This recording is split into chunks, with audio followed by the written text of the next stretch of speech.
y también les voy a compartir la presentación.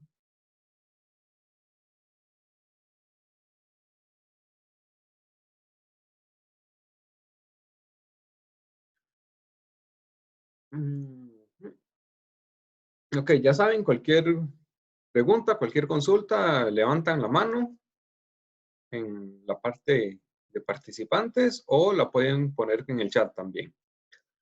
Ok, entonces, bueno, ya vimos bastante sobre lo que es la tabla periódica, sobre toda la información que podemos encontrar ahí.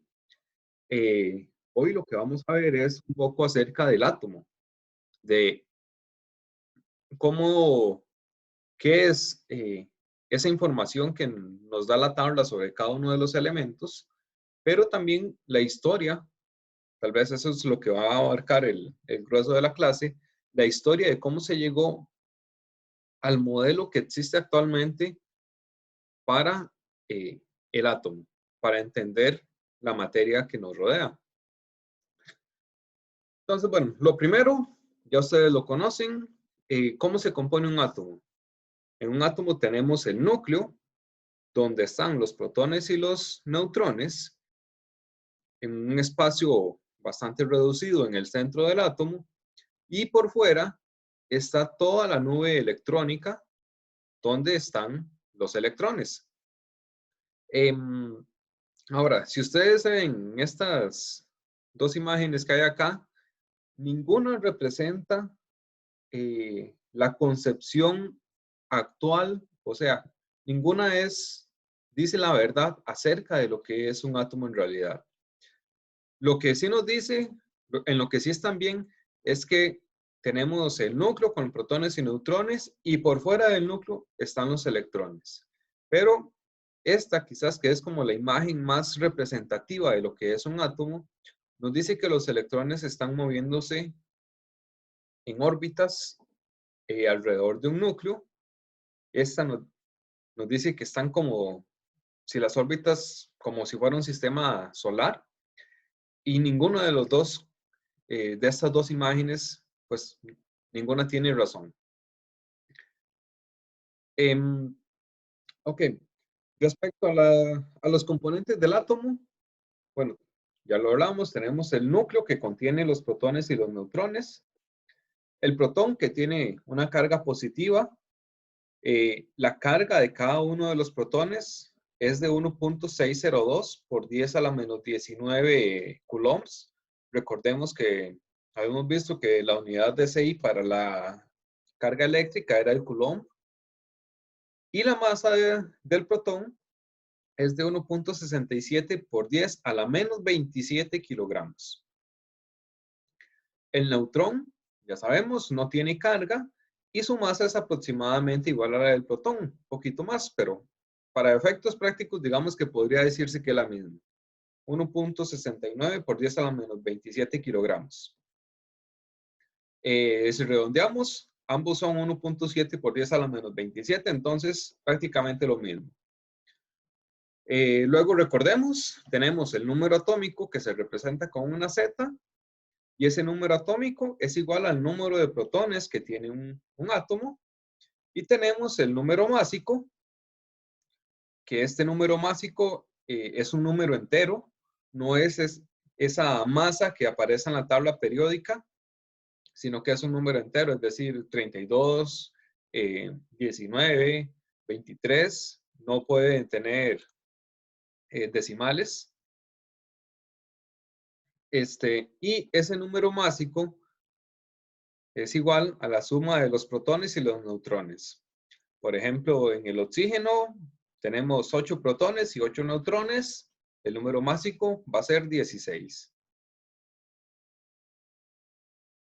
La otra parte del átomo, entonces, es la nube electrónica donde encontramos los electrones, que tienen una carga negativa, que es la misma del protón, tiene exactamente el mismo valor, pero con signo opuesto, con signo negativo. Protón es la misma carga, pero positivo.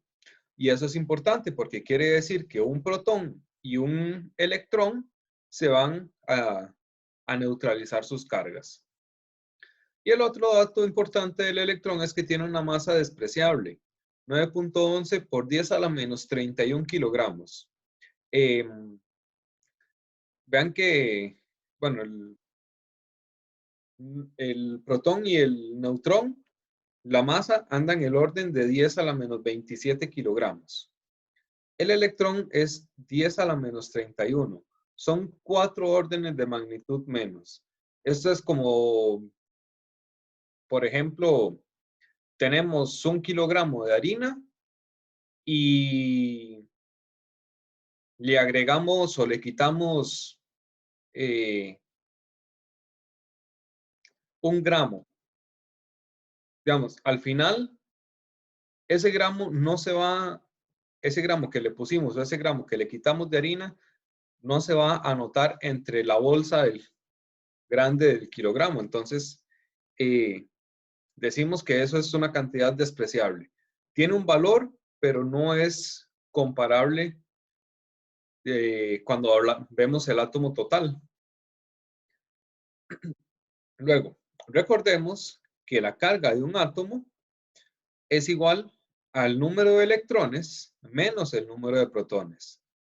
Y eso nos lleva a que en átomos neutros, es decir, que no tienen carga, el número de electrones es igual al número de protones. Un oxígeno, otra vez, si está neutro, tiene 8 protones y 8 electrones. ¿Qué pasa con el oxígeno con carga 2 menos? En el oxígeno con carga 2 menos, entonces, si la carga es de menos 2 y no conocemos o queremos averiguar el número de electrones, entonces simplemente lo despejamos de la fórmula. Recordemos que el número de protones nunca va a cambiar. Entonces, si estamos hablando del oxígeno, el número de protones siempre va a ser 8 y esto nos dice que vamos a tener 6 electrones.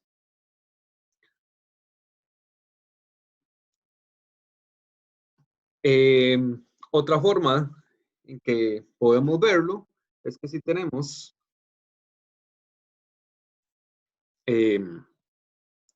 8 protones, 8 cargas positivas, oh, perdón, aquí hay algo mal, no despejé bien la fórmula. ¿Por qué no me dijeron? No están poniendo atención. Ok.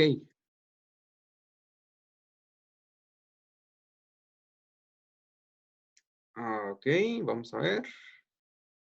Pero si está bien, el 8 está negativo, lo Sí, pasa al sí. otro lado a sumar, le resta 2 queda 6. Ok, entonces creo que escribí mal la fórmula. Vamos. ¿Era protones menos electrones? Vamos a ver. Deben un segundo. Profe, ¿podría repetir por qué el 8 está ahí? Es el número de protones del oxígeno. Pero, vamos a ver. Sí, la fórmula es al revés. Voy a corregirlo de una vez. Porque esto es más bien protones menos electrones. Ahora sí.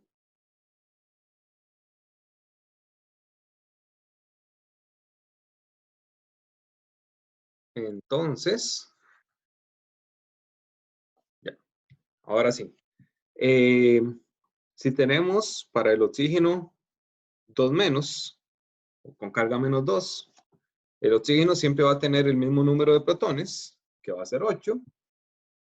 Y ahora sí, aplicamos la fórmula, la carga es menos 2, es igual al número de protones menos el número de electrones.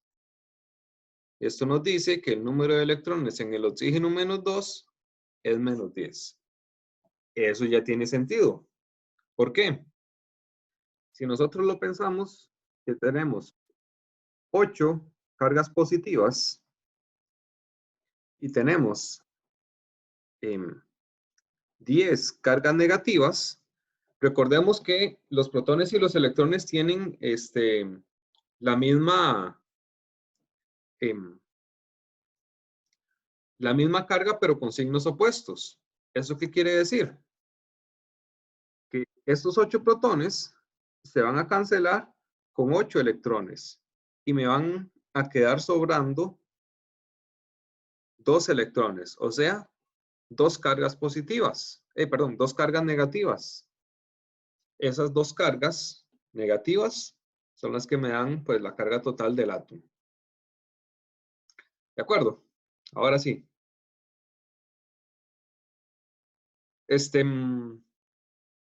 Muy bien.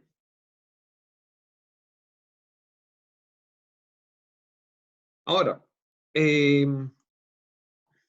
ahí vamos a ver pues la historia acerca de cómo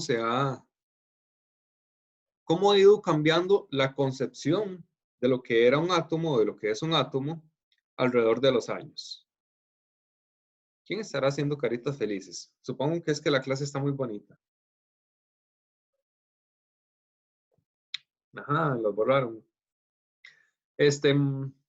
Ok, entonces vemos cómo, bueno, acá en esta imagen, que es un resumen, empezamos con una concepción que era, pues, como una partícula nada más esférica, y cada vez, con cada uno de los modelos que se iban desarrollando, se va complicando un poco más, o vamos teniendo un conocimiento, pues, más acertado acerca de lo que es un átomo en realidad. Entonces vamos a ir viendo paso a paso cómo es la historia del modelo atómico.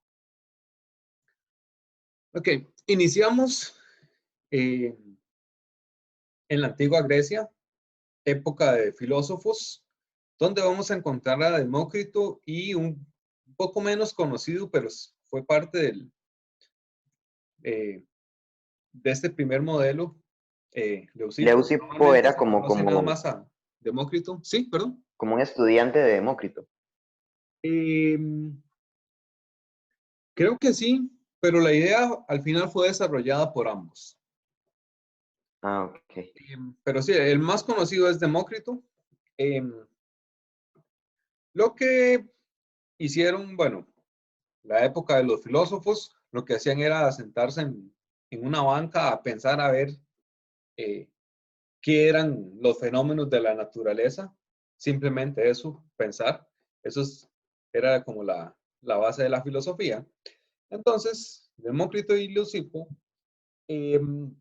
llegaron a la conclusión o pensaron en la conclusión de que si agarraban un trozo de materia de lo que fuera y empezaban a partirlo en pedazos cada vez más pequeñitos, iba a llegar un momento en que ya no podrían seguir partiendo esos pedacitos.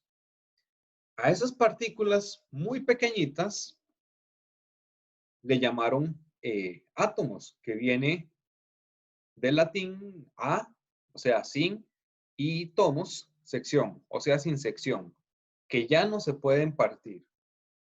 Entonces, los átomos quedó la idea de que, o concibieron la idea de que los átomos eran las partículas más pequeñas que constituían el universo y que eran partículas indivisibles. Es una idea que no estaba del todo incorrecta, pero como que habían ahí ciertos problemas con otros filósofos más conocidos, de mayor prestigio de la época, como Platón y Aristóteles, y entonces las ideas de Demócrito pues quedaron ahí en el limbo, en el olvido, hasta mucho tiempo después, 2 milenios después prácticamente, cuando llegó John Dalton. A inicios del siglo XIX, postula su teoría atómica, en donde pues también es es como un trabajo también de pensamiento, de análisis, no hay mucho así como el de experimentación, pero lo que hizo Dalton fue retomar esa idea original de Demócrito y trabajarlo un poco más. Y de ahí salen los postulados de Dalton. ¿Qué nos dicen los postulados? Que cada elemento está formado por partículas muy pequeñas, indivisibles, y que sigue llamando átomos, sigue manteniendo el término. Aquí voy a responder un mensaje, solo nada más.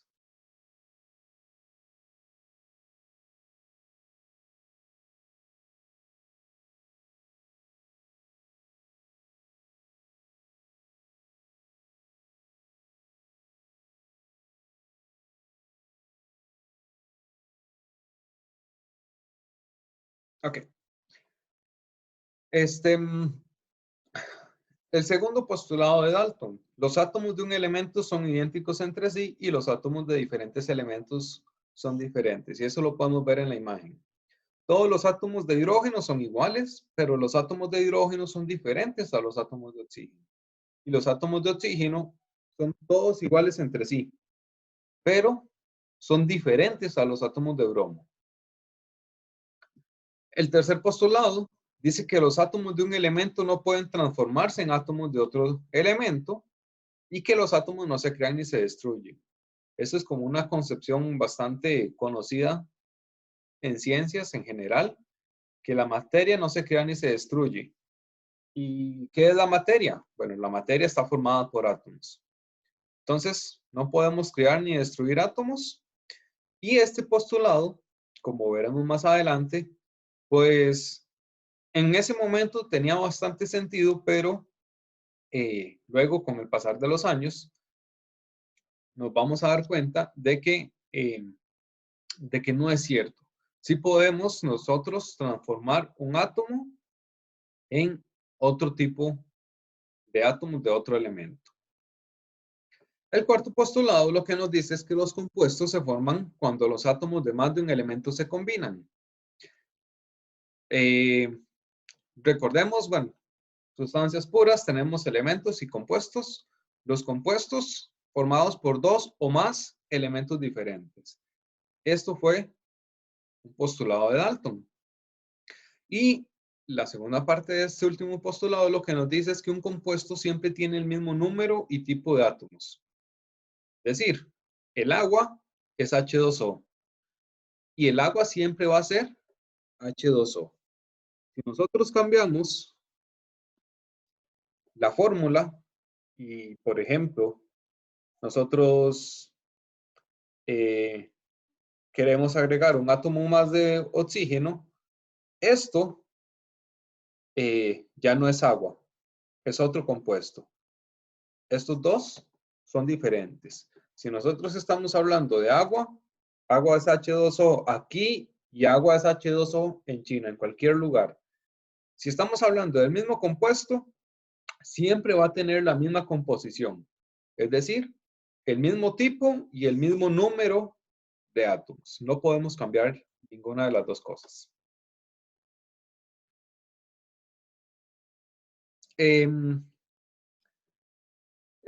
Derivado de los postulados de Dalton, entonces surgieron pues estas tres leyes. La ley de la conservación de la materia, lo que nos dice es que la masa, si hacemos una reacción, la masa total de los productos, o sea, de lo que obtenemos después de esa reacción, tiene que ser igual a la masa que había antes de hacer la reacción. No podemos ni perder ni ganar materia. La ley de la conservación de la materia. No podemos crear ni destruir átomos. La ley de las proporciones definidas, lo que nos dice es que un compuesto, el número de átomos y tipo de átomos siempre va a ser constante. Como ya lo vimos, como ya lo expliqué. Y hay una que no está directamente mencionada en los postulados, pero que se puede deducir de esos postulados, y es la ley de las proporciones múltiples. Esta ley lo que nos dice es que dos o más elementos se combinan para formar más de un compuesto y la razón entre las masas de los átomos son números pequeños. Eso está como en chino. Entonces, veámoslo mejor con un ejemplo. Si nosotros mezclamos carbono y oxígeno, podemos formar este compuesto que es el monóxido de carbono. Pero también podemos formar este otro compuesto que es el dióxido de carbono. En el primero, la relación entre oxígeno y carbono es de 1 y 1, un átomo de oxígeno y un átomo de carbono. En este segundo, en el dióxido de carbono, la relación entre oxígeno y carbono es de 2 a 1. Entonces, vean, teniendo los mismos dos elementos, podemos formar diferentes compuestos y la relación que vamos a tener entre los átomos en este compuesto siempre se va a mantener en números pequeños. ¿Qué son números pequeños? De ahí, menores a 10, menores a 20, más o menos. Luego vamos a ver que existen pues otros compuestos que van a tener pues cantidades exageradas de átomos de cualquier tipo, por ejemplo las proteínas, pero eso ya es materia para otro momento.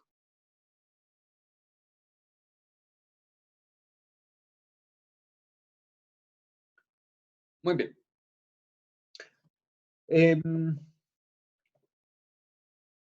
Pasando de ese modelo de Dalton, que es un modelo simplemente que presenta el átomo como una esfera, como una partícula indivisible con forma esférica. Entonces llegamos hasta Thomson, casi 100 años después, donde ya vamos a ir hilando un poquito dentro de lo que es el átomo. Thomson realiza el experimento del tubo de los rayos catódicos. Yo en la presentación les voy a poner siempre de primero, pues, casi que las palabras clave con las que hay que relacionar a cada científico. Thomson es el experimento del tubo de rayos catódicos. ¿Qué hace con ese experimento? Bueno, primero que todo, bueno, tenemos un cátodo que es un metal. Ese cátodo se le aplica mucha energía. Entonces, emite un rayo catódico, emite rayos catódicos que pasan a través de una rendija para tener pues un rayo bien finito, bien delgadito. Aquí vamos a tener una pantalla que lo que nos sirve es para ver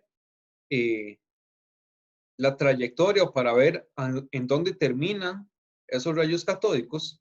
Y el experimento que hace él es que coloca placas cargadas alrededor del tubo. Ahora, ¿qué sucede cuando se colocan las placas cargadas? Veamos que tenemos una placa positiva y una placa negativa. ¿Qué pasa con los rayos catódicos? Los rayos catódicos se desvían hacia la placa positiva. Ahora, eso no, tal vez parece como un poco sencillo ahora, pero en su momento fue una gran revelación. ¿Por qué? Porque nos dice que los rayos catódicos tienen carga y esa carga es negativa. ¿Por qué? Porque se está repeliendo de la placa negativa y se está acercando, hay atracción hacia la placa positiva. Cargas iguales se repelen, cargas opuestas se atraen. Entonces, los rayos catódicos con carga negativa se atraen hacia la placa positiva y se repelen de la placa negativa. Ahora, se podía cambiar el material con el que estaba hecho el cátodo y el comportamiento no cambiaba. Siempre obteníamos los mismos resultados. ¿Eso qué quiere decir? Que todos los elementos tenían la misma sustancia de la que estaban formados los rayos catódicos. Entonces, ¿cuál es esa sustancia? ¿Qué es lo que conforma los rayos catódicos? Pues son los electrones. Son las partículas negativas que componen el átomo. Ahora, aquí vamos ya, digamos que rompiendo un poco los postulados de Dalton, porque nos decía que eran partículas indivisibles, pero aquí estamos encontrando que el átomo tiene todavía otras partículas más pequeñas, que son los electrones. Ahora, el experimento de Thomson tiene además una segunda parte, por decirlo así, y es que estas placas cargadas estaban cargadas eléctricamente. Entonces se podía modular la intensidad de la carga. Y eso tenía pues un efecto también. ¿Por qué? Porque si la carga era muy, digámoslo así, muy baja, entonces el rayo catódico se desviaba, pero muy poquito. Si aumentábamos la carga, entonces ese rayo catódico se desviaba un poco más. Y seguíamos aumentando la carga, y entonces la desviación era mayor. Esa desviación que dependía de la carga que se aplicaba, llevó a Dalton a establecer una relación entre la masa y la carga. No tenía el valor de la masa ni tenía el valor de la carga, no podía calcular ninguno, pero pudo obtener esa relación que había entre ambas, entre la carga y la masa. Y eso ya fue un adelanto bastante significativo. Descubrió una partícula que formaba parte del átomo y descubrió la relación entre carga y masa que tenía esa partícula. A partir de eso, entonces Thomson propuso un modelo del átomo, ya no una partícula esférica, simplemente, sino que esa partícula esférica, que era el átomo, tenía una carga positiva, es decir, toda la partícula era carga positiva, todo el átomo es una masa positiva, pero tenía incrustaciones que eran partículas negativas, que eran los electrones. Entonces, esto se le conoce como el modelo del pudín con pasas, donde tenemos una masa positiva, que es la masa del pudín, y las pasas son esos electrones que están incrustados en la masa positiva.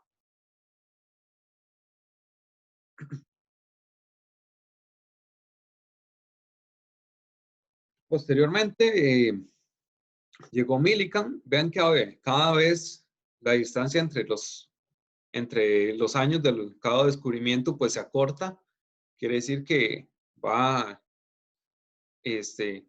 hay un interés bastante grande por el estudio del átomo. Millikan realiza el experimento de la gota de aceite. ¿En qué consiste este experimento? Pues tiene un atomizador que lo que hace es crear gotitas muy pequeñas de aceite. Esas gotitas están cargadas, es decir, tienen un exceso de electrones. Entonces, cada gotita pues, va a tener una carga negativa. Y esas gotitas muy pequeñas se dejan caer por un hueco fino, un hueco muy pequeño también, que está en una placa y se deja caer hasta una segunda placa. Algo importante es que esas placas tienen carga. La placa superior tiene una carga positiva y la placa inferior tiene una carga negativa. Ahora, recordemos que estas gotitas están cargadas con electrones, es decir, que tienen cargas negativas. ¿Qué sucede con una carga negativa y una carga positiva? Se atraen.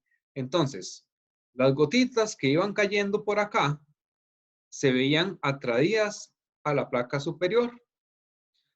¿Y qué pasaba con esta placa negativa? pues las repele.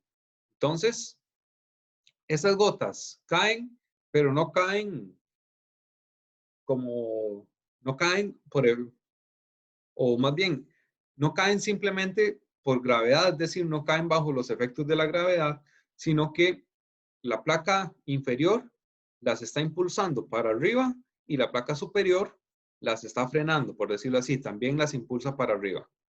Entonces, la velocidad con la que caían esas gotitas, pues era mucho menor a que si cayeran libremente, simplemente por acción de la gravedad, pero además, cada gotita, supongamos que esto es una gota de aceite, cada gotita podía estar cargada con varios electrones. Es decir, puede ser que haya una gotita que tiene solo un electrón y puede ser que haya otra gota que tiene 5, 6, 7 electrones en esa gota. Entonces, por supuesto, si entre más cargas tenga, más lento va a caer esa gota hacia la placa inferior. Y lo que hizo Millikan fue, pues, ver la velocidad con la que caían esas gotas y medir esa velocidad.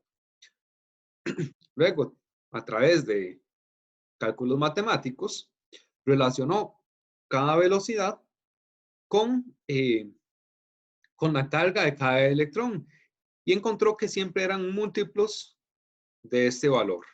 Entonces, ¿qué dijo Millikan? Cada electrón tiene esta carga de 1.602 por 10 a la menos 19 coulombs. Y si ya tenemos la carga del electrón, como de Thomson teníamos la relación entre masa y carga, pues entonces también tenemos la masa del electrón.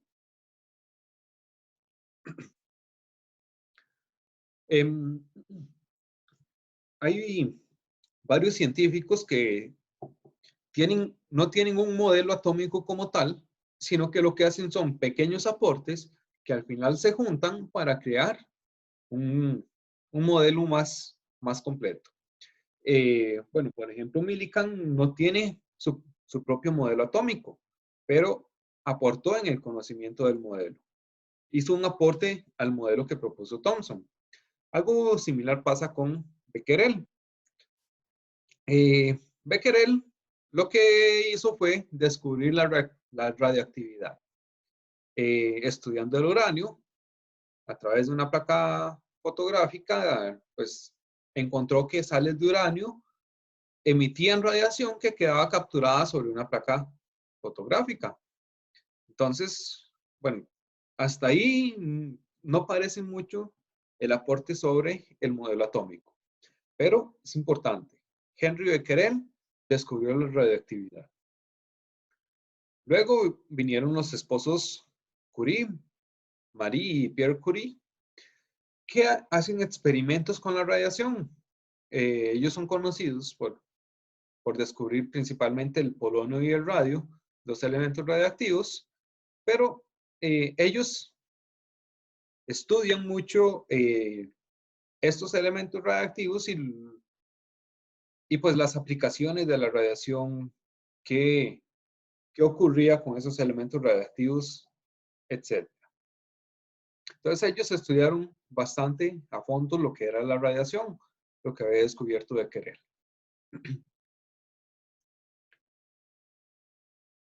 Luego está Rutherford, que Rutherford pues también hizo sus estudios con radiación y descubrió 3 tipos de radiación. Alfa, que son núcleos de helio, es decir, son partículas, hablando en radiación, pues son partículas grandes. Las partículas alfa también se pueden encontrar representadas como helio 2 más, con número atómico, perdón, con masa atómica de 4 y número atómico de 2, es decir, son 2 protones y 2 neutrones. Tienen una carga, 2 más, es decir, no tiene electrones Entonces es solamente el núcleo, sin la nube electrónica. Eso es la radiación alfa. La beta, que son electrones así sueltos, simplemente un electrón. Y la radiación gamma, que es pura radiación electromagnética, es decir, luz. Todos son de alta energía. Aquí podemos ver la radiación alfa, pues al ser partículas tan grandes, pues no penetra, tiene prácticamente un poder nulo de penetración. Las partículas beta tienen mayor poder de penetración y la radiación gamma pues es la más peligrosa porque puede penetrar incluso superficies bastante gruesas. Pero bueno.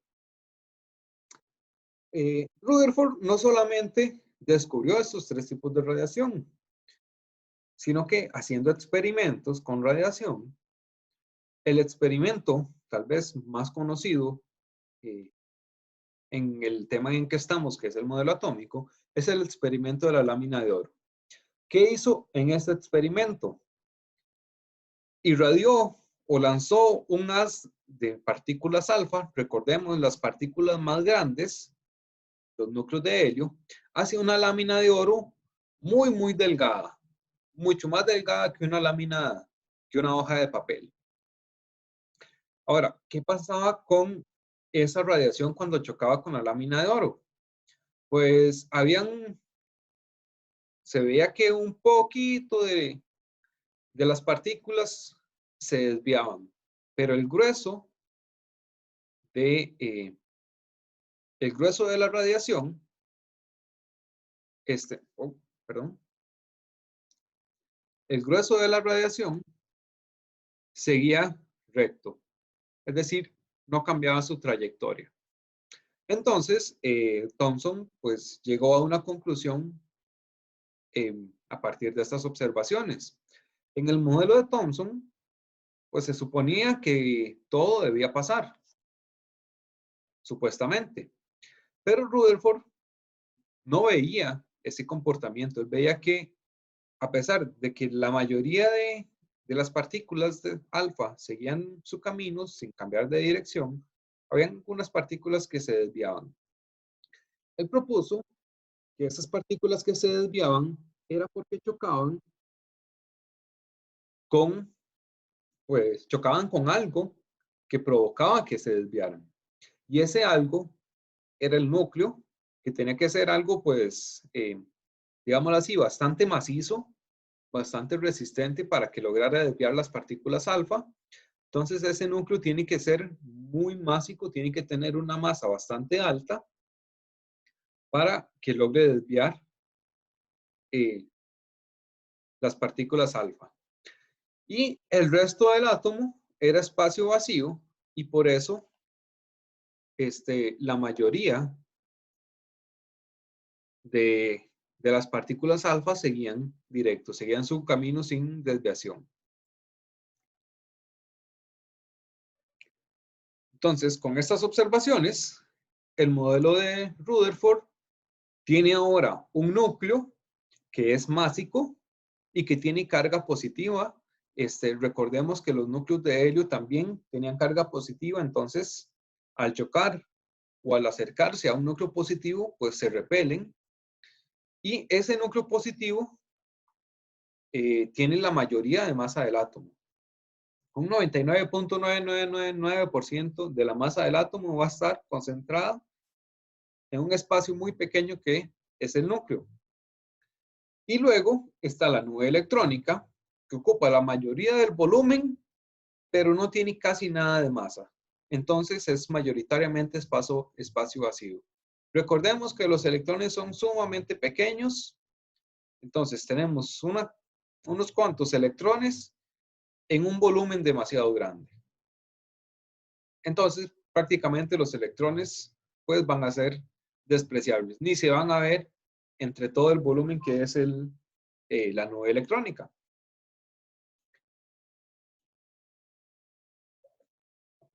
Ok. Profe, Entonces, una duda sí. que no viene al caso, pero me quedó. Dice que espacio vacío, pero vacío de nada o puede existir algo que no conozcamos. Em, pues hasta este momento y actualmente con lo que conocemos ya ahora, pues es Ujú. espacio vacío. Quiere decir que no hay nada. Sí, nosotros estamos creados por átomos, nosotros somos 99% espacio vacío. Y todas las cosas son 99% espacio vacío. Este, los electrones ocupan un volumen, digámoslo así, o se mueven en un volumen muy grande, pero los electrones son muy pequeños. Eh, Ujú. digámoslo así, es como tener una bolincha pequeñita Ujú. en una plaza de fútbol, más o menos. Podría verse así. La bolincha ni siquiera se va a notar entre toda la plaza. Si yo le digo a alguien, tiré una bolincha en el Estadio Nacional, vaya búsquela y me va a decir, jamás la voy a encontrar, es demasiado grande. Bueno, pues por ahí, algo así anda la cosa. Profe, Ok, una ok. pregunta. ¿Y las Ajá, partículas subatómicas? perdón. Las partículas subatómicas, que algo escuché de ellas. Si lo puedo repetir, es que no lo escucho bien. Las partículas subatómicas, que estuve como viendo algo de ellas. Ajá. ¿Eso estaría en ese espacio vacío o en dónde estaría? O no sé. Las partículas subatómicas. Ok. Este, el átomo, como ya vimos, está conformado por partículas subatómicas también, que son el neutrón, el protón y el electrón. Hay otras partículas subatómicas que se conocen, eh, por ejemplo, los neutrones y los protones están formados por quarks. Entonces, también son un tipo de partículas pues, más fundamentales, pero hay otro tipo de partículas que no forman parte de, lo, de los átomos como tal. Entonces, hay otras partículas subatómicas que ahora se conocen, pero en lo que es el átomo, pues por ahora solo estamos con estos. Solo se conocen electrones, protones y neutrones. Es decir, ese espacio vacío sigue siendo espacio vacío. Ok, gracias. Muy bien, continuamos con Planck. Ya entramos al siglo XX. Planck lo que dijo es que la energía electromagnética, o sea, luz, bueno, lo vamos a ver más adelante, la, la radiación electromagnética comprende todo desde ondas de radio, lo que se utiliza para la señal de radio y televisión, señal, para la señal del celular, microondas, infrarrojo, la luz visible, los rayos ultravioleta, los rayos X, todo eso es radiación electromagnética. Y Planck lo que descubrió a partir de varias observaciones es que esa energía está cuantizada. ¿Qué quiere decir que está cuantizada? Que la energía se mueve en paquetes. Y esos paquetes de energía, él les llamó cuantos. Ahora también se les conoce como fotones. Es decir, las ondas electromagnéticas, las ondas de luz, pues no, sí se comporta como ondas, son ondas, pero también tiene un comportamiento de pequeños paquetes de energía. Cada fotón es como una pequeña partícula, que no es una partícula, pero cada fotón es un poquito de energía. Y Planck, a partir de esta ecuación, pues descubrió que se podía saber cuál era la energía de cada uno de esos cuantos o de esos fotones a partir de la frecuencia de la radiación. Es una ecuación que por ahora no nos atañe, no se la tienen que aprender todavía. Ya luego la vamos a ver en el capítulo 6. Pero el descubrimiento de Planck de que la energía está cuantizada, pues fue bastante importante, bastante necesario. Albert Einstein en 1905, pues también tuvo un aporte y él lo que hizo fue dar una explicación al efecto fotoeléctrico. ¿Qué es el efecto fotoeléctrico? Si yo irradio con luz una lámina metálica, esa lámina de metal puede absorber esa radiación y a cambio libera electrones. Ahora, algo muy importante, esa radiación tiene que tener la energía suficiente para poder, digámoslo así, despegar o desprender los electrones del átomo. Y por energía suficiente no quiere decir más intensidad, porque, veámoslo así, podemos irradiar una lámina, digamos, con un foco casi descargado y entonces vemos que alumbra como muy poquito.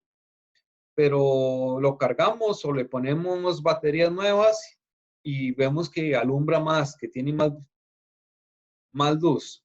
Pero la luz sigue teniendo la misma energía. Lo que cambia, por decirlo así, es la cantidad de rayos de luz o la cantidad de fotones que emite ese foco.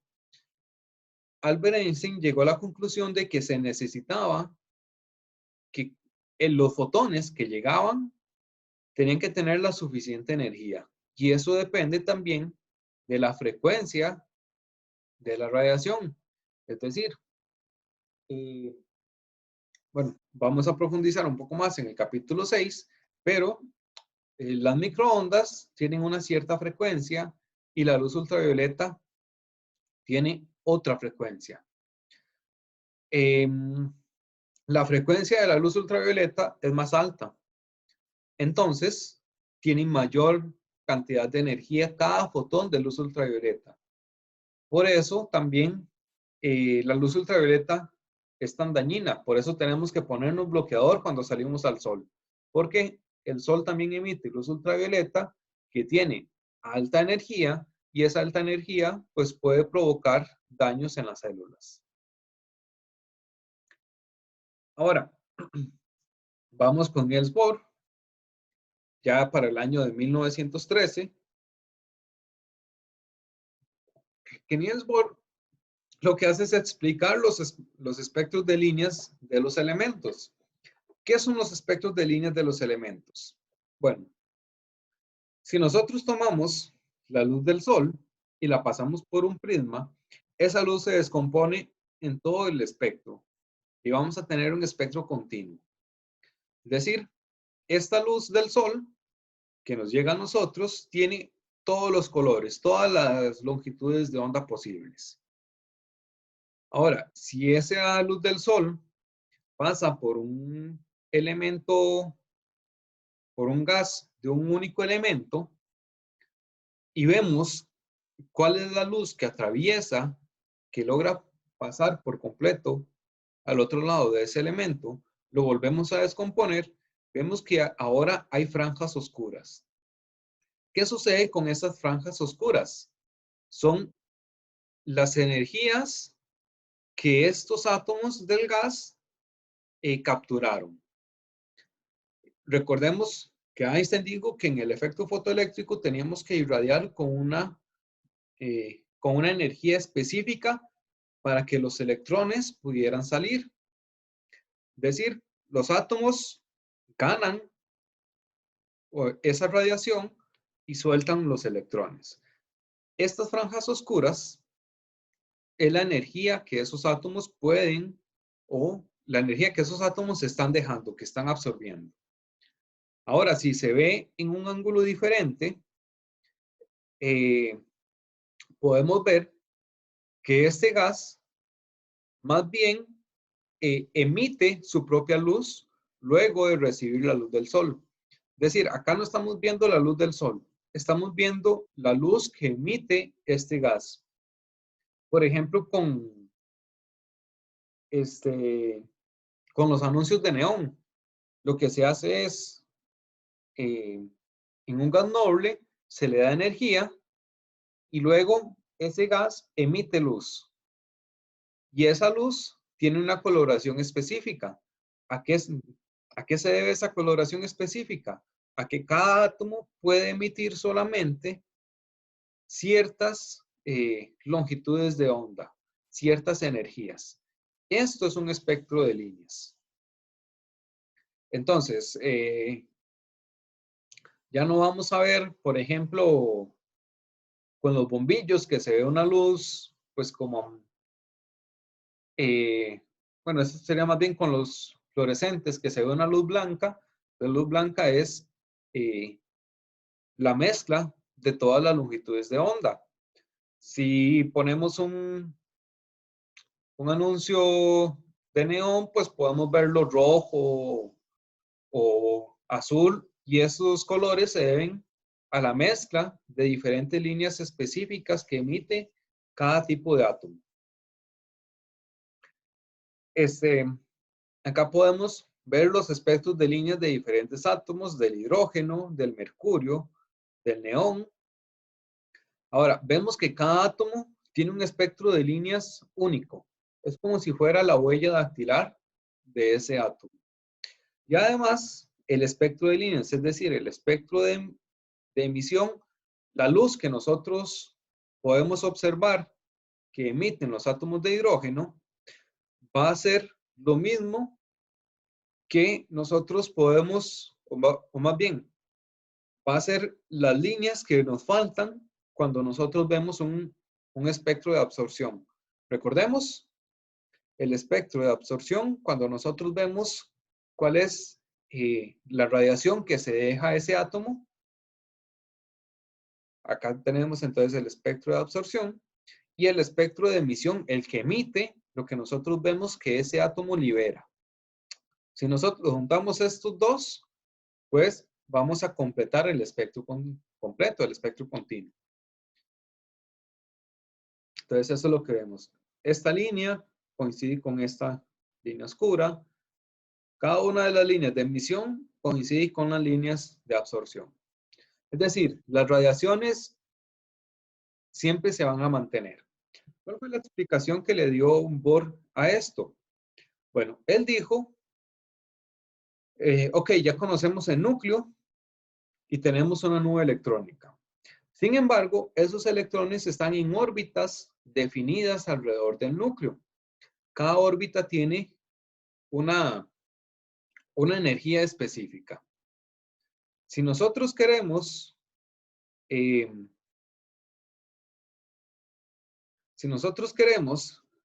por ejemplo, que este electrón pase a esta órbita, entonces nosotros tenemos que ponerle energía. Y esa energía tiene un valor específico que se obtiene o del que podemos obtener también una frecuencia específica. Es decir, esa va a ser una de las líneas de absorción. Este electrón absorbe energía para pasar a alguna de las otras órbitas. O podemos agregar energía suficiente para que el electrón salga por completo del átomo. Esto es el efecto fotoeléctrico. Necesitamos agregar la suficiente energía para arrancar el electrón por completo, sacarlo del átomo.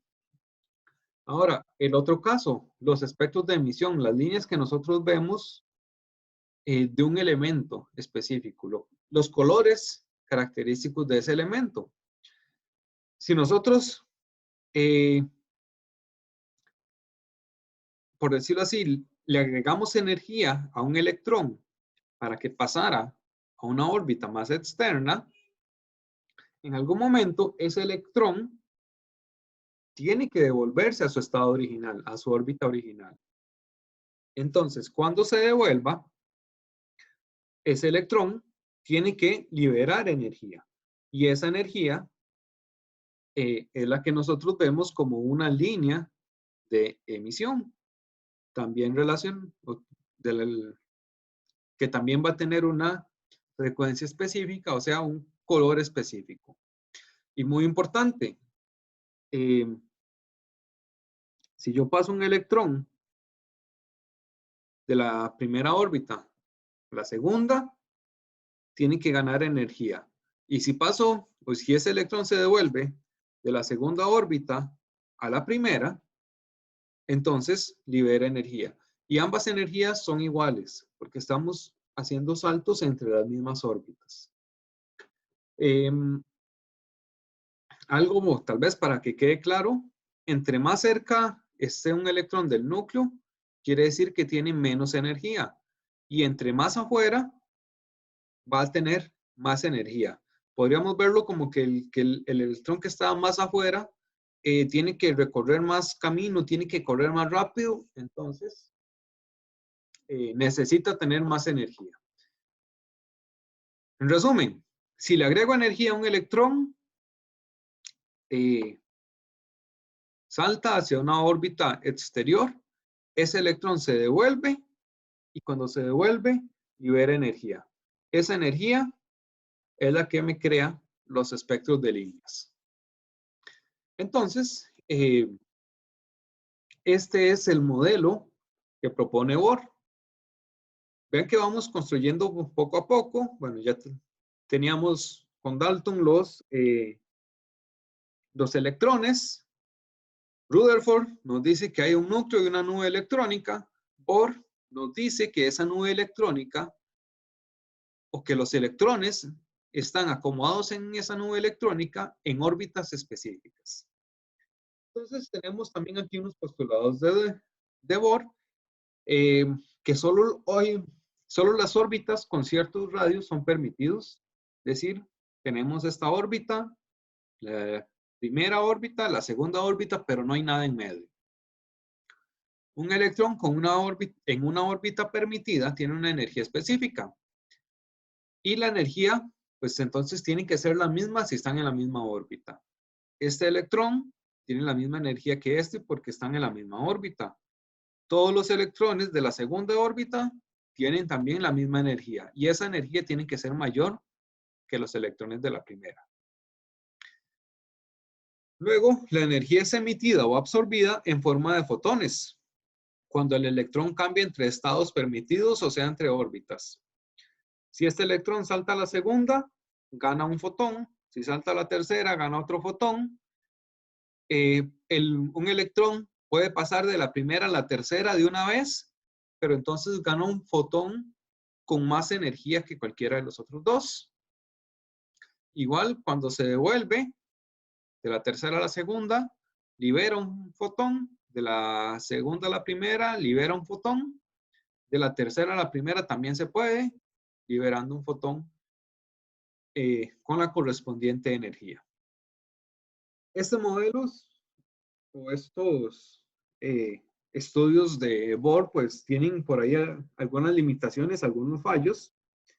Y es que los espectros de líneas pues hay como, por decirlo así, grupos de líneas muy cercanos que Bohr no logra explicar. Por ejemplo, veámoslo acá. Esta línea que se ve un poquito más gruesa, pues en realidad es la suma o son varias líneas muy cercanas. Y eso el modelo de Bohr no lo permite explicar. Y luego, pues hay otro problema. Un electrón podría simplemente liberar toda su energía y caer al núcleo, chocar con el núcleo. Pero Bohr simplemente dice que eso no sucede. Lo asume que no sucede, pero no explica el por qué. Entonces, son como los dos fallos más grandes de este modelo de Bohr. Ok. Entonces, como que cambiamos un poquito el chip y vamos viendo los descubrimientos de otros científicos hacia el modelo siguiente. Primero está Luis de Broglie, que descubre que los electrones tienen un comportamiento dual. Es decir, sabemos que los electrones son partículas, pero los electrones también se comportan como ondas. ¿Y cómo lo descubre? Por el fenómeno de difracción. Difracción es un fenómeno conocido para la luz, en donde si se hace pasar un haz de luz, un rayo de luz, por una rendija, por un huequito muy pequeño, se crea un patrón de difracción. ¿Qué es el patrón de difracción? Que, que la luz no sigue directamente. Es decir, nosotros hubiéramos esperado nada más un puntito de luz acá que hubiera pasado. Profe, Pero, pregunta con eso. sí, ¿No es cierto que también se habían hecho como una teoría? Bueno, no una teoría, sino ya se está comprobado con la teoría de las partículas, que digamos era que los electrones se comportaban de la misma forma, pero luego al pasar por varios agujeros pasaba lo mismo que la imagen 2, que se hacen varias columnas o filas. sí, sí, exacto. Ese fue el descubrimiento de de Broglie. Digamos, esto es lo que se ve con un patrón de difracción. En vez de nosotros ver solamente un punto de luz, aquí en el centro, digámoslo así, que corresponde con el huequito de la rendija, se crea un patrón por interacción de las ondas de la luz, donde tenemos una zona central muy brillante, zonas oscuras, luego zona brillante, zona oscura, zona brillante. Y el brillo va decayendo conforme nos alejamos del centro. Si hacemos lo mismo, pero utilizando un haz de electrones en vez de un haz de luz, sino utilizando electrones, pues se observa el mismo fenómeno. Es decir, no tenemos electrones nada más en la zona que coincide con los huecos de las rejillas, sino que se observa lo mismo que se había visto para la luz. Se observa también un patrón de difracción. Entonces, ¿qué nos dice eso? Pues que los electrones también tienen el comportamiento de una onda, como si fuera la luz. Es decir, tienen conflictos de identidad. Ahora, eso va a ser algo importante. Luego está Heisenberg, Werner Heisenberg, no es de la serie de Breaking Bad. Heisenberg lo que nos dice es el principio de incertidumbre. Como los electrones se comportan como una onda, o tienen también el comportamiento de onda, pues resulta que es imposible conocer de manera simultánea el momento, es decir, en física, el momento que se representa con una P, es igual a la masa por la velocidad. Entonces, este principio de incertidumbre se conoce también como que no podemos definir de manera simultánea la velocidad y la posición de un electrón, la posición que se representa con una X. Es decir, nosotros podemos estudiar un electrón y con el equipo más sofisticado determinar dónde está. Es decir, podemos saber su posición. Sin embargo, por el principio de incertidumbre, no vamos a conocer la velocidad de ese electrón. O al revés, si nosotros estudiamos y averiguamos la velocidad, simplemente no vamos a saber dónde está. Y son ya limitaciones físicas. No es que no se tenga el equipo, es que simplemente la física ya nos impide conocer ambas de manera simultánea.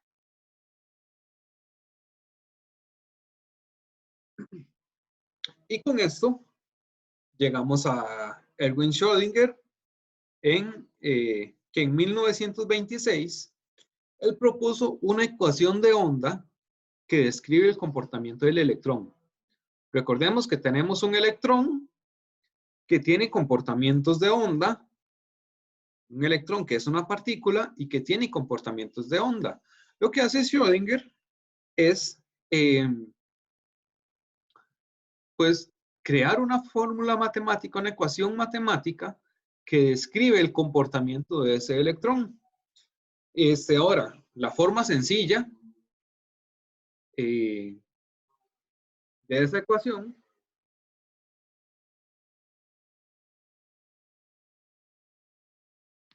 es esta de acá. Esa es la ecuación de onda de Schrödinger. Ahí se ve muy facilita.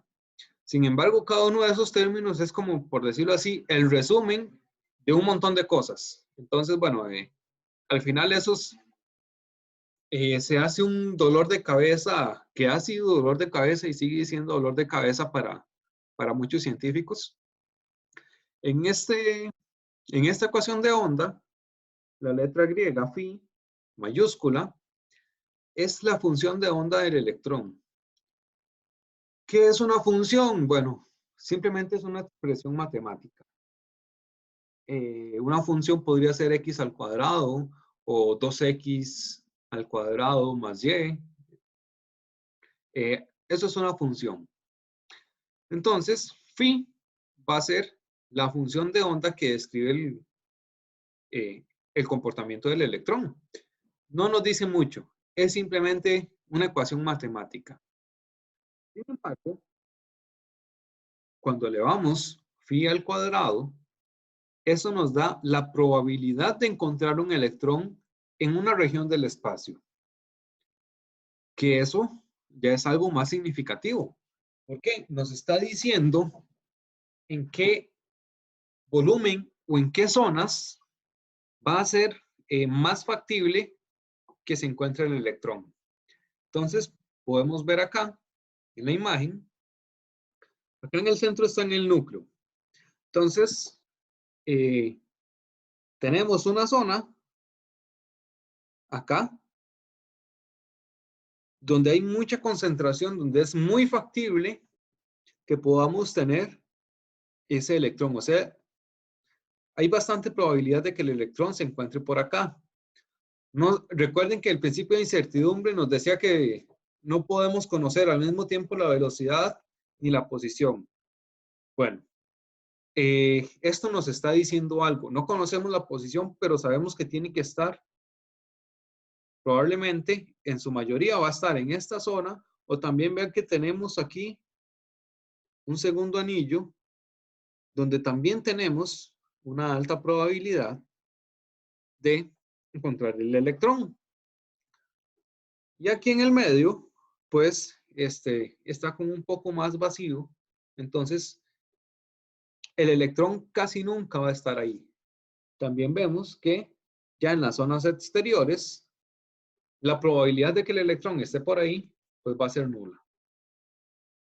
Entonces, esa ecuación de Schrödinger, pues, bastante importante porque la resolución de la ecuación nos da lo que se conoce ahora como los orbitales atómicos. Que uniendo un poco, pues todo lo que ya se conocía, los niveles energéticos de Bohr, que no estaban del todo mal, creamos los orbitales que los vamos a ver casi siempre representados así como figuras sólidas, como zonas muy específicas, pero que en realidad se ve más de esta manera. Como, igual que la imagen anterior, como zonas un poco más difuminadas, donde las zonas más brillantes, por decirlo así, o las zonas más con más color, van a ser aquellas donde es más probable que el electrón se encuentre, y las zonas más negras, más oscuras, es donde el electrón prácticamente no va a estar. Entonces, bueno, a esto es a lo que llegó Schrödinger. Esa ecuación de Schrödinger pues es bastante complicada y es bastante pesada de resolver. De hecho, solo se puede resolver de manera exacta para el hidrógeno, porque solo tiene un electrón. Si ya mezclamos dos electrones, la cosa se descontrola y se ha resuelto, pero haciendo ahí algunas asunciones. Bueno, supongamos que uno de los términos es cero, que el átomo o que uno de los electrones no se mueve, etcétera. Pero no podemos tener la resolución para el comportamiento, digámoslo así, natural de un electrón. Siempre tenemos ahí que hacer asunciones y hacer aproximaciones y asumir pues algunas cosas ideales, como se suele hacer en física, bueno, etc. Entonces, este es, digámoslo así, el modelo actual, donde tenemos orbitales atómicos, que son regiones del espacio donde es muy probable encontrar los electrones. También seguimos manteniendo los niveles energéticos. Entonces, bueno, tenemos orbitales S, tenemos orbitales P, tenemos orbitales D y tenemos orbitales F. Pero, es decir, podemos tener orbitales S de nivel energético 1 y orbitales S de nivel 2. Podemos tener orbitales P, bueno, no podemos tener en el nivel 1, eso lo veremos luego, pero podemos tener orbitales P de nivel 2, de nivel 3, de nivel 4, de nivel 5, etc. Orbitales D de nivel 3, de nivel 4, de nivel 5, etc. Y se recuerdan de los periodos de la tabla periódica, que tenemos los periodos del 1 al 7. Bueno, esos periodos o niveles energéticos son estos mismos niveles energéticos de los que hablaba Bohr, y son estos mismos niveles energéticos en los que se encuentran los orbitales. Entonces vean que no es que cambiamos por completo de tema, todo está en realidad relacionado. Entonces, bueno, por aquí un pequeño resumen. Demócrito, simplemente partículas indivisibles. La forma que tuviera esa partícula, pues no se sabía, podía tener cualquier forma. Dalton propone que esas partículas son esféricas. Thomson, el modelo del pudín con pasas, la partícula cargada positivamente, pero con incrustaciones negativas, con esas pasas negativas. Rutherford descubre el núcleo, que recordemos es un núcleo con carga positiva y un núcleo másico que contiene la mayoría de la masa del átomo, y luego está por fuera la nube electrónica, que es prácticamente espacio vacío, donde están los electrones. Niels Bohr lo que nos dice es que esos electrones están acomodados en órbitas específicas alrededor del núcleo. Y Schrödinger, el modelo actual, lo que nos dice es que pues esas órbitas no son específicas, sino que los electrones en realidad se mueven, sí, en niveles energéticos, pero en regiones del espacio. No podemos saber dónde está ese electrón, pero tenemos una región del espacio donde es probable que el electrón esté.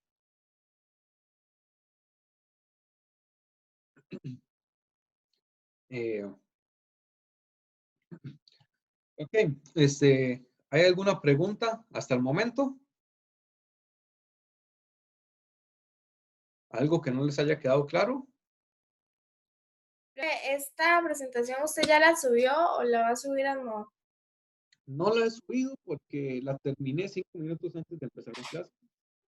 Pero Okay. sí, se la subo ahora. Apenas terminemos, ya la subo a Edmodo. Ok, gracias. Con gusto.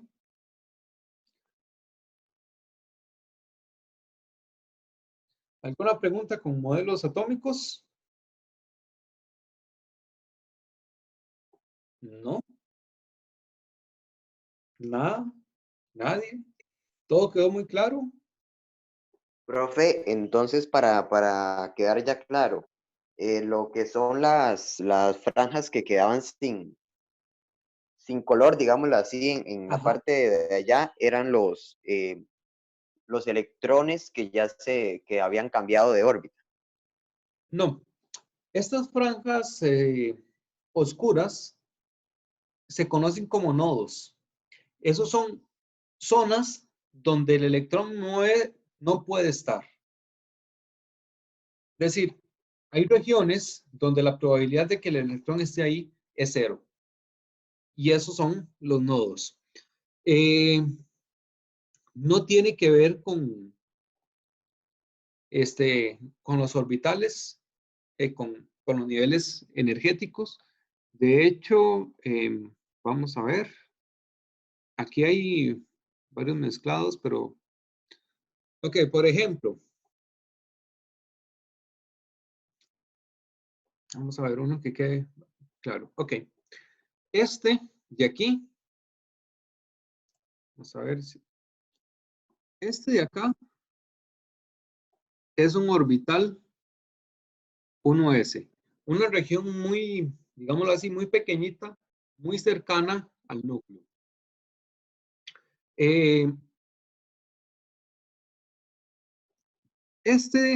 Bueno, vamos a ver. Este de acá es un 2s.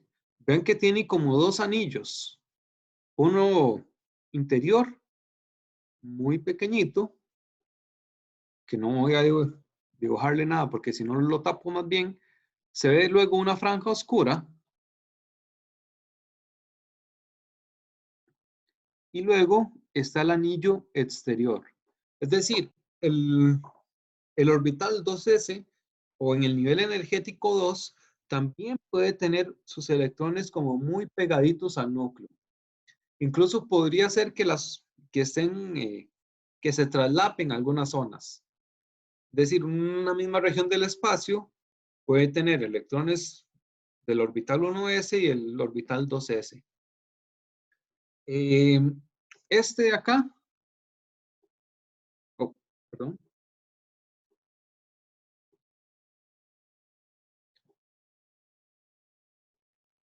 Este de acá ya es un 3s. Y vean que tiene como tres anillos. Uno muy pequeñito cerca del núcleo, otro afuera y el demás afuera. Entonces, en realidad ya esos niveles energéticos no me dicen qué tan afuera del núcleo están los electrones, sino más bien qué tan afuera pueden llegar los electrones. Porque un electrón del nivel 3s o del nivel 4s puede seguir estando también muy cerquita del núcleo, pero puede llegar ahora mucho más afuera. Ven, como este de acá, que ya sería un 4s. Entonces, entre más el nivel energético, lo que nos dice es que puede estar más externo, más alejado del núcleo, pero también puede estar muy cerca. Siempre vamos a tener como probabilidad por ahí muy cerquita. Y esas zonas en negro, lo que nos dicen es zonas donde de fijo el electrón no puede estar. Veamos, vamos a la lámina donde esta imagen está un poco más grande. Vean que los orbitales P son como dos lóbulos, como dos globitos. En medio de esos globitos hay un nodo. Es decir, el electrón puede estar o aquí arriba o aquí abajo, pero en medio de fijo no puede estar. Y los orbitales D son como cuatro lóbulos, cuatro globitos, cuatro regiones de probabilidad, y esos globitos están separados. En medio, vamos a ver, ven acá, en medio hay zonas oscuras. Hay regiones donde los electrones no pueden estar. ¿De acuerdo? ¿Quedó un poco más claro? Sí, profe, gracias. Con gusto. Ok, ¿alguna otra pregunta?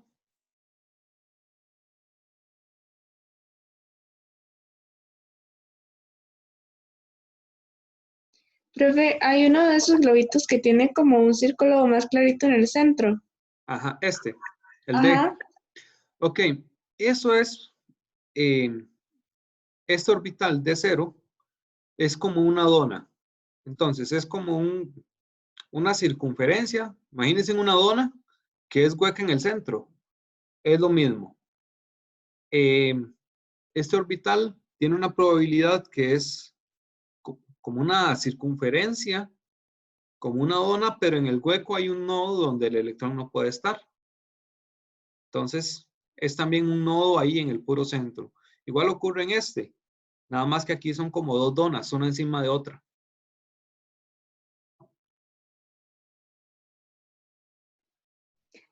Ah, ya, gracias. Con gusto. ¿Alguien más?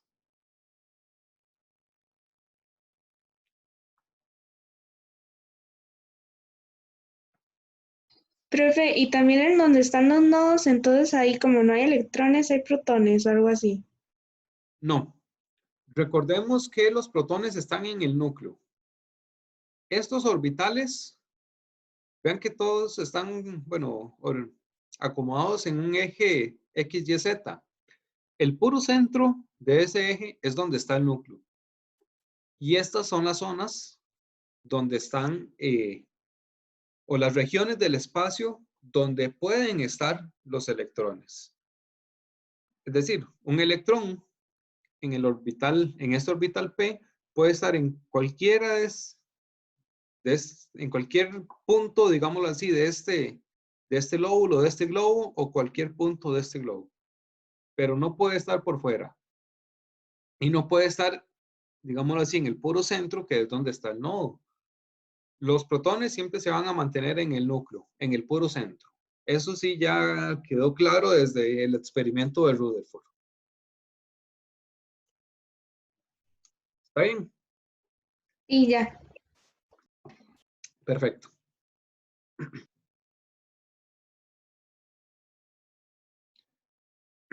Muy bien. ¿Alguna otra pregunta?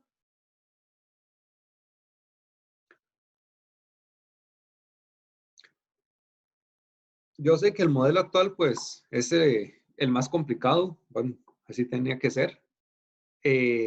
Los orbitales los vamos a ver un poco más en detalle ya la próxima semana. Vamos a entrar a profundizar.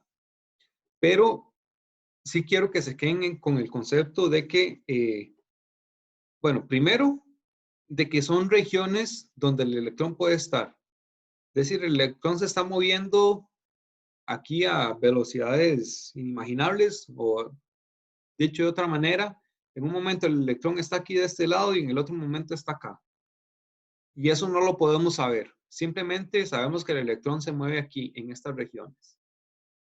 Y lo otro que también tiene que quedar claro es que se dibuja así como que si fueran con bordes, con límites fijos para claridad, para entender un poco mejor la figura. Pero es como esto. Son bordes que se van difuminando conforme nos alejamos del núcleo. Tal vez podemos verlo un poco más acá. Hay zonas donde hay mucha probabilidad, otras zonas donde hay un poquito de probabilidad, digámoslo así, más alta, y hay regiones donde la probabilidad es muy pequeña. Eso es lo que se ve acá, como esos centros oscuros o esas líneas oscuras, esos nodos. Pero conforme nos vamos alejando del átomo, la probabilidad va disminuyendo. Es decir, no tenemos aquí una línea, una barrera, sino que siempre los bordes van a ser como difusos. La probabilidad va decayendo lentamente y no es así una barrera de golpe.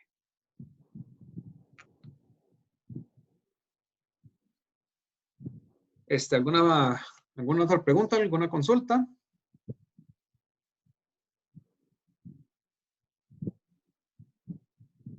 Y si no, pues entonces los dejo para que vayan a almorzar. Recuerden la tarea con la presentación. Voy a intentar subirles ahí algunos ejercicios. No hay nada, no hemos hecho nada de cálculos de momento. Ah, no, mentira, sí. Sí puedo ponerles por ahí algo de cálculos de ejercicios para que resuelvan, para que se entretengan un poco.